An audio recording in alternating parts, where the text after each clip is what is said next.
بسم اللہ والحمدللہ والصلاۃ والسلام علی رسول اللہ۔ السلام علیکم، امید کرتا ہوں آپ سب خیر و عافیت سے ہوں گے۔ لیکچر کی جانب سے حافظ عاصم آپ کی خدمت میں حاضر ہے۔ 9th کلاس کی نئی کتاب ترجمۃ القرآن میں شامل سورۃ الانبیاء کا آج لیکچر نمبر 2 ہے۔ آج کے لیکچر میں ہم سورۃ الانبیاء کے مرکزی مضامین پڑھیں گے۔ کتاب کے اندر یہ 2 بڑے پیراگراف بنائے ہیں انہوں نے، لیکن میں نے ان چیزوں کو الگ الگ پوائنٹ میں لکھ دیا تاکہ آپ لوگوں کے لیے آسانی ہو، اور ہر پوائنٹ کی آپ نے الگ الگ ہیڈنگ بنانی ہے۔ اور یہ لیکچر تمام طلباء کے لیے بھی اور تمام لوگوں کے لیے بھی مفید ہے، کیونکہ یہ قرآن مجید کا لیکچر ہے۔ اس لیے اگر ابھی تک کسی نے اس چینل کو سبسکرائب نہیں کیا تو چینل کو ضرور سبسکرائب کر لیں، کیونکہ انشاءاللہ اس چینل پر آپ کے سامنے قرآن مجید کی تمام صورتوں کی بنیادی باتیں پیش کی جائیں گی۔ چلیں جی شروع کرتے ہیں جی۔ بسم اللہ الرحمن الرحیم۔ پہلا پوائنٹ یہ ہے، سورۃ الانبیاء اس وقت نازل ہوئی جب مشرکین مکہ مسلمانوں پر طرح طرح کے ظلم کر رہے تھے۔ ٹھیک ہے، تو آپ اس کے ہیڈنگ یہ بھی بنا سکتے ہیں سورۃ الانبیاء کا نزول، اور یہ بھی ہیڈنگ بنا سکتے ہیں مشرکین مکہ کا ظلم۔ ٹھیک ہے، دونوں میں سے کوئی ایک آپ ہیڈنگ بنا لیں جی۔ دوسرا پوائنٹ دیکھیں جی، کیا ہے؟ سورۃ الانبیاء میں توحید باری تعالیٰ کے دلائل دیے گئے ہیں۔ ٹھیک ہے، تو اس کے آپ ہیڈنگ بنا لیں توحید کے دلائل۔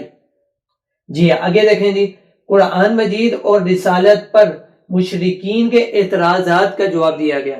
سورۃ الانبیاء میں قرآن مجید اور رسالت پر جو مشرکین نے اعتراضات اشکال کیے تو ان کا بھرپور طور پر جواب دیا گیا۔ تو آپ ان کا اس کے ہیڈنگ بنا سکتے ہیں مشرکین کے اعتراضات کے جواب۔ جی آگے دیکھیں جی، اگلا پوائنٹ یہ ہے، سورت کے درمیانی حصے میں انبیاء کرام علیہ السلام اور حضرت مریم علیہ السلام کا تذکرہ ہے۔ ٹھیک ہے، تو آپ اس کے ہیڈنگ بنا لیں انبیاء کرام علیہ السلام کا تذکرہ۔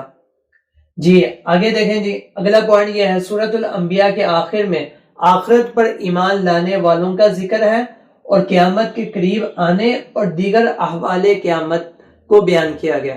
ٹھیک ہے، تو آپ اس کی ہیڈنگ بنا لیں احوال قیامت۔ ٹھیک ہو گیا جی۔ آگے دیکھیں جی، آگے اس صورت کے اندر مزید یہ بات بھی بیان کی گئی ہے کہ ثابت قدمی اور اخلاص کے ساتھ نیکی کرنے کی راہ پر چلنے والوں کے لیے کامیابی ہے۔ نیکی کی راہ پر چلنے والوں کے لیے کامیابی ہے، اور ایسے ہی لوگوں کو آخرت میں کوئی خوف نہیں ہوگا۔ تو آپ اس کے ہیڈنگ بنا لیں ثابت قدمی اور اخلاص، یہ بھی آپ کر سکتے ہیں جی۔ جی آگے دیکھیں جی، اس سورت کے اندر، سورۃ الانبیاء کے اندر اللہ تبارک و تعالی نے اس بات کو بھی بیان کیا ہے کہ حضرت محمد خاتم النبیین صلی اللہ علیہ وسلم تمام جہانوں کے لیے سراپا رحمت ہے۔ ٹھیک ہے، تو اس کی آپ ہیڈنگ بنا لیں سراپا رحمت۔ تو امید کرتا ہوں یہ آپ کو تمام باتیں سمجھ میں آگے ہوگی، کیونکہ دیکھو یہ لوگوں کے حوالے سے بہت ہی اہم حصہ ہے، تو اس لیے میں نے بہت ہی اپنی طرف سے بہت کوشش کی ہے کہ آسان کر آپ کے سامنے پیش کروں۔ تو آپ کا سوال یہ بن سکتا ہے، لانگ سوال 10 نمبر کا لانگ سوال ہے، تو اس لیے آپ نے کن چیزوں کا خیال رکھنا ہے وہ میں آپ کو ترتیب سے بتاتا ہوں۔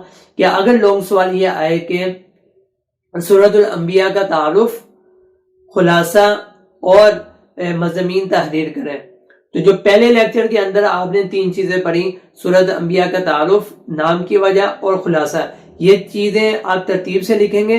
اس کے بعد آپ نے مرکزی مضامین کو پوائنٹ کی شکل میں نہیں لکھنا، بلکہ ہیڈنگ بنا کر آپ نے لکھنا ہے، تو یہ آپ کا اچھا اور بہترین لانگ بن جائے گا۔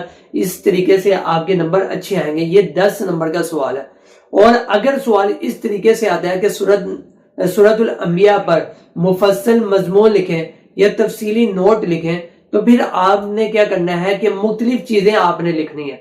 وہ کیسے مختلف چیزیں کون کون سی ہیں؟ پہلے نمبر پر پہلے لیکچر میں جو 3 چیزیں آگے وہ لکھیں گے آپ، تعارف، نام کی وجہ اور خلاصہ۔ پھر اس کے بعد آپ نے ہیڈنگ کے ساتھ مرکزی مضامین لکھنے ہیں، اور آخر کے اندر آپ نے جو انشاءاللہ اگلے لیکچر کے اندر آپ کو بتاؤں گا کہ علمی اور عملی نکات لکھنے ہیں سورۃ الانبیاء کے۔ تو یہ آپ کا ایک بہت ہی اچھے انداز میں آپ کے سامنے پیش کیا ہے۔ لانگ سوال کی تیاری امید ہے کہ آپ کر لیں گے۔ تو اگر کوئی سوال کرنا ہو یا کوئی بات سمجھ میں نہیں آئی تو آپ کمنٹ کے ذریعے سے بھی پوچھ سکتے ہیں۔ اگر کسی نے چینل کو سبسکرائب نہیں کیا تو چینل کو ضرور سبسکرائب کر لیں۔ انشاءاللہ ان قریب ملاقات ہوگی، تب تک کے لیے اجازت چاہتا ہوں۔ السلام علیکم۔